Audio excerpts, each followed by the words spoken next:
Imamo. È super. Me.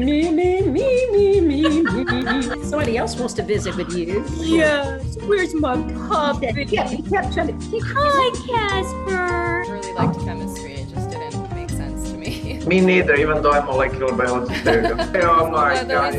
Aren't we having fun yet?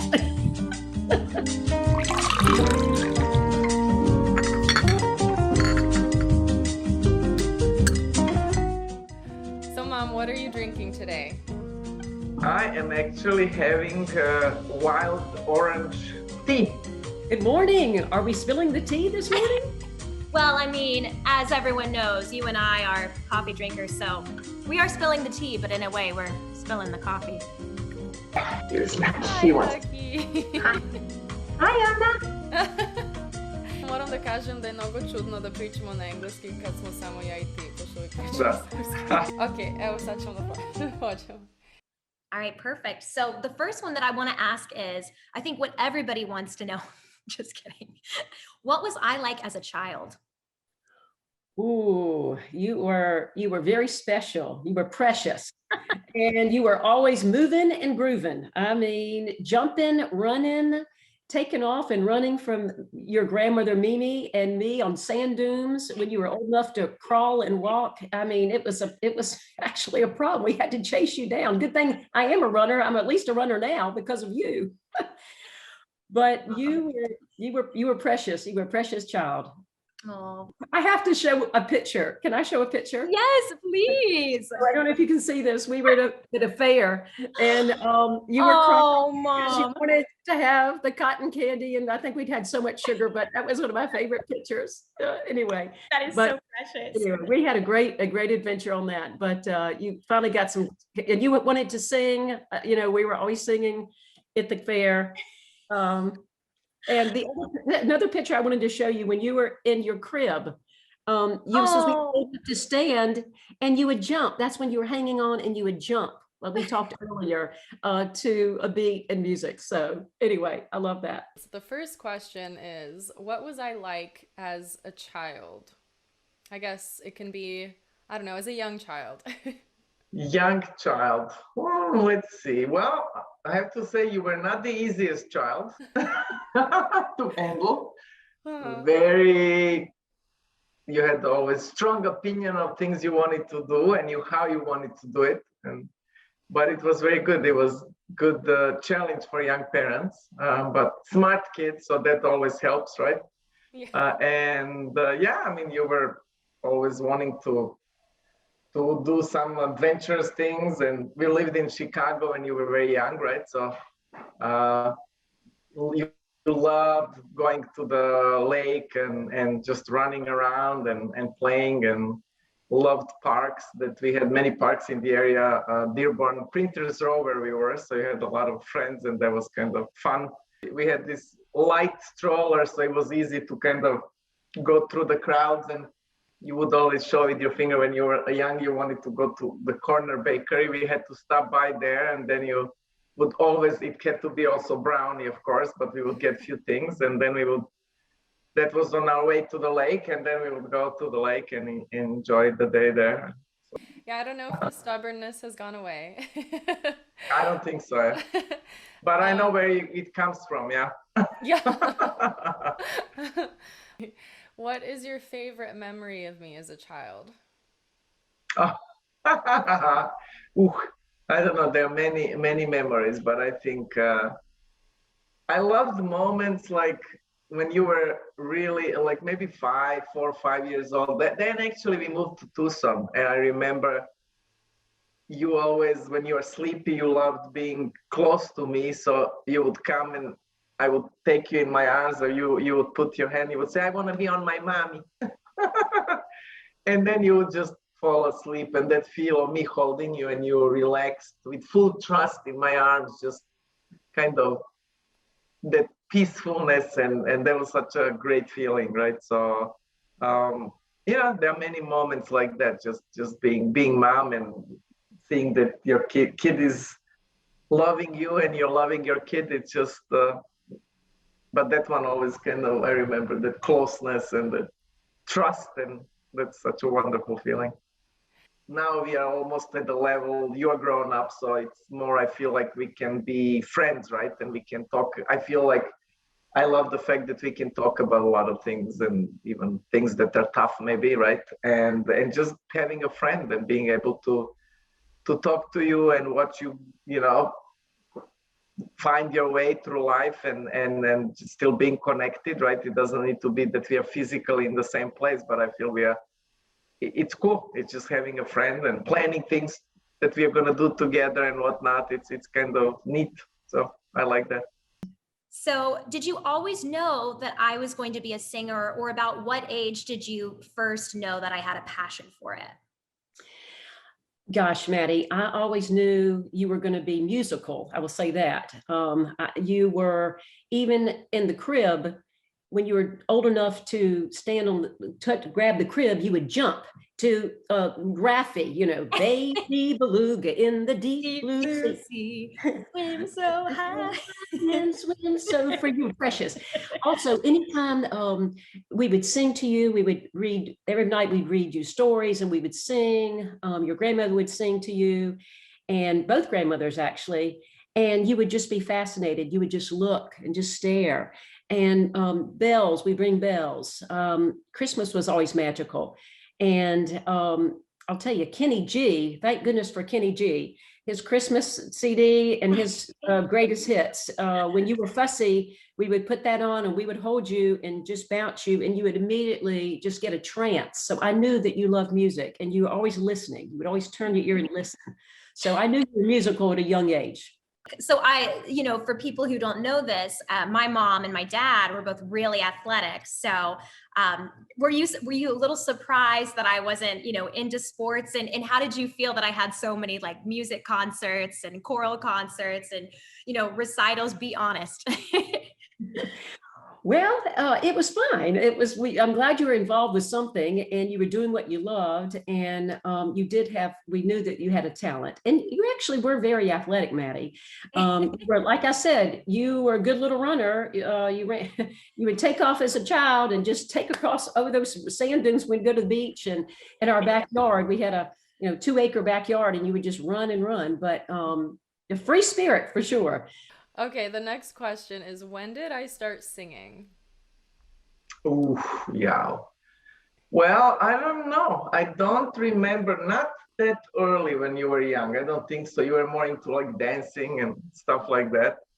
I think probably, in school. I don't remember exactly. Maybe more like middle school and high school is when you definitely, I would say starting middle school. So your love for art, performing arts, I would say in general, it started then and it pretty much never stopped. So did you always think I was going to be a singer, or what did you think I would be when I grew up? Well, definitely, like I said, I think it was always, I knew it's going to be something where you would be using your creativity and didn't know exactly what area, but definitely your commitment to performing arts was clear, right? I just didn't know which way it's going to take you. Yeah, you did also piano lessons with that tough teacher that you had, and so there was always element of music and dance. So I really didn't know. I mean, I was never worried because I knew you're gonna figure it out, right? But it was definitely something more of a creative, artistic nature. I knew you're not gonna go into science, which was fine. So what is your favorite part of being a mom, and what is your least favorite? At any My point in time, favorite part. Oh God, I don't. I think it's just before you have the kid, you cannot even imagine how it feels like, and once you have a kid, your whole purpose in life changes, right? You become, there's this little creature that completely depends on you, and it's just kind of repurposes your life, right? And gives you strength and to fight and to make it good for your kid and yourself, and it's just very rewarding. It's not just all about yourself and what you want to do, but it's just having the kid that really adores you and that looks up to you, and just every day little ups and downs and milestones that happen just watching your kid grow and learn and making sure helping your kid be happy and find your next steps in life. I think that it's just the sense of purpose, which is fantastic, and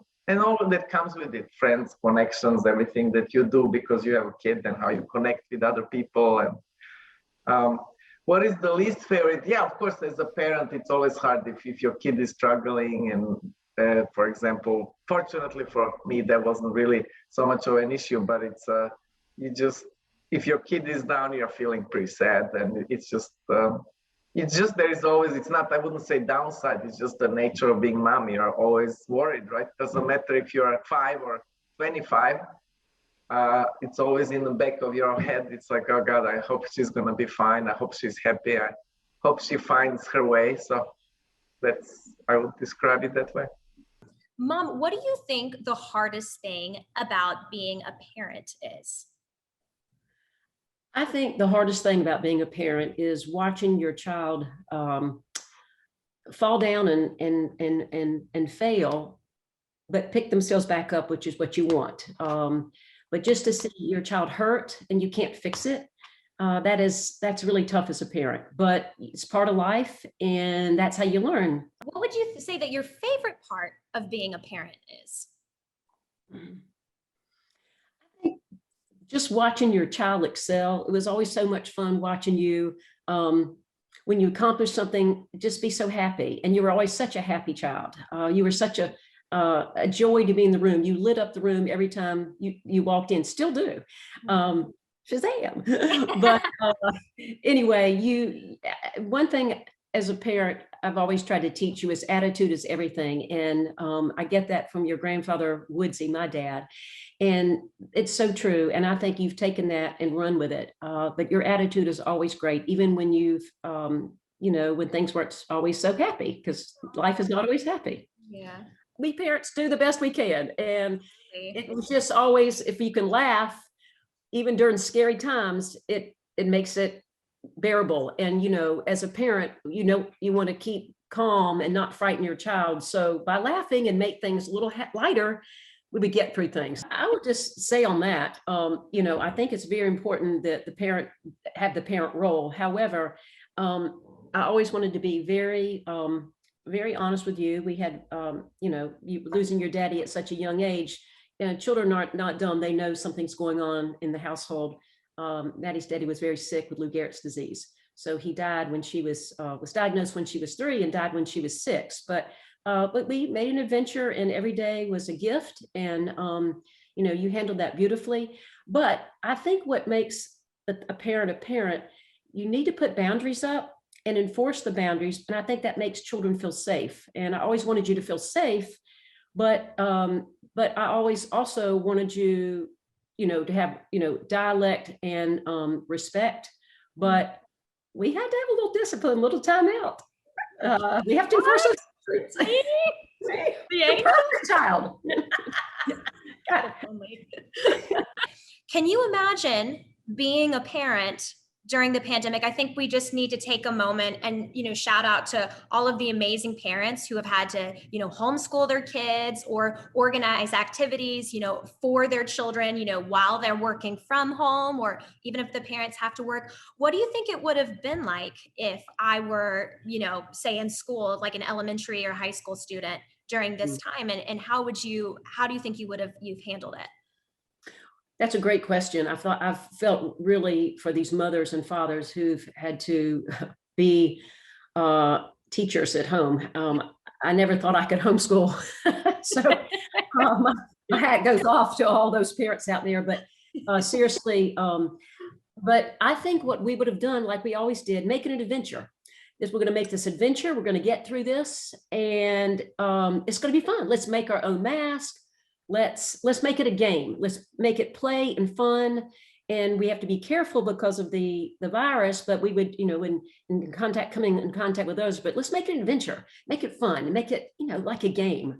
What do you think would be the biggest challenge of being a mom during the pandemic if I were a kid today? Oof. Yeah, actually, that's a great question because I've been thinking about it because I have a lot of colleagues that have young kids. I think it's uh, homeschooling or trying to help your kids because everything was online, trying to do your work full time and trying to help your kids navigate through the internet and all of the things that come with online schooling, which um, it depends really on the kid, right? Some kids are really love it, but some kids are struggling. So I think that just is really hard. And just being a mom and having a kid that's supposed to be able to go out and play with their friends and have that social aspect of life and not having that, I think that's pretty tough, right? So I just really feel bad for a lot of people that had it pretty tough for the whole family, right? It's just challenging in every possible way, right? So Can you talk about your experience working as a woman from the beginning of your career up until now? And do you feel like times have changed for women who want to have a career and be a mom? Mhm. Yes. Wow. That when you were born 26 years ago, I think it was more challenging for women to be have a career, be a mother, you know. And when I say career, being paid for it, I mean being a single mom, you've got a full-time job, but you're working outside of the house. That is, it's certainly more acceptable today. There's a lot more flexibility and a lot of more opportunity. But it was a challenge back 26 years ago. It's definitely gotten better. But I think, you know, as a parent and a female, as a mother, you have to just do what's best for you. And, but I think it's gotten a lot easier for women, thank goodness, this day and age, to have a career, have children, be happily, you know, in a relationship, married, whatever. But times have changed, so it's better. I'm happy for women because thank goodness. Thank goodness. And there's not as much of a stigma. Absolutely. And it'd be very interesting. I know both of my grandmothers worked. I know Mimi, our, you know, mom, your mom, she was a school teacher. So I know it at times it could be difficult for her trying to balance everything out, but at least she was near you guys when you're at school and had similar schedules. And I know for my other grandmother, you know, she was able to raise her sons and then able to go back to work a little bit later, because I know at the time she said that it was really challenging either just to find help, you know, especially if you live farther away from your family, balance a career, you know, and still take care of the home. So I'm glad that times have changed and hopefully they keep changing. And, but I think you've handled it beautifully. Well, thanks, Maddie. Mom, I cannot thank you enough again for joining this event today, but also just for being such an amazing mom. And to thank you, I just wanted to sing something for you today, one of your favorite pieces. Oh, Maddie, thanks so much. I'm so excited. That's great.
That was wonderful. Thank you so much. Oh my gracious. What a wonderful Mother's Day gift. And all those lessons I paid for came to fruition. Oh my goodness. Thank you. What a wonderful gift. Oh. Absolutely. Happy Mother's Day, Mom. Love you. So now I'm going to sing for you. So, Mom, what is your song request for today? I like all that jazz. Let's do All That Jazz. That's from Chicago the Musical, which I love the movie musical. It's one of the first ones that I watched growing up, but I think you do as well. So we've watched it together. Oh yeah, and I see you doing that role. That what is her name? Catherine is Velma. doing. Yeah, the one that Catherine Zeta-Jones plays. The Oh Velma yeah, Kelly. dance and song. Yeah, I love that. Well, see, I don't have the moves for this one, so it might just be a little bit of awkward dancing, but you can dance with me if you want. Come on, babe, why don't we paint the town? And all that jazz, I'm gonna rouge my knees and roll my stockings down.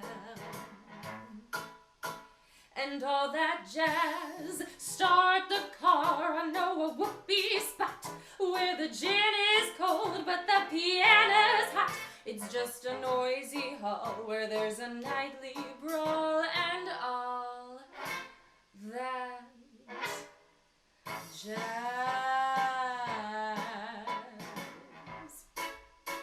And all that jazz.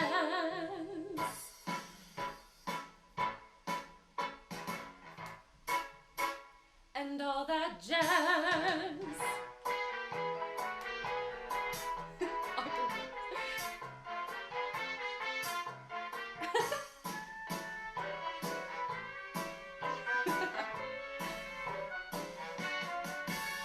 Slick your hair and wear your buckle shoes. And all that jazz, I hear that Father Dip is gonna blow the blues. And all that jazz, hold on, hun, we're gonna bunny hug. I bought some aspirin down at United Drug in case you shake apart and want a brand new start to do that jazz.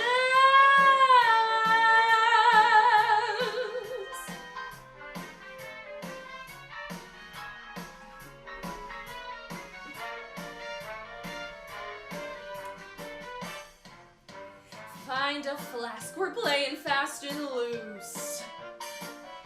And all that jazz, right up here's where I store the juice. And all that jazz, come on babe, we're gonna brush the sky. I bet you're lucky Lindy never flew so high, 'cause in the stratosphere I bet he lend an ear to all that jazz.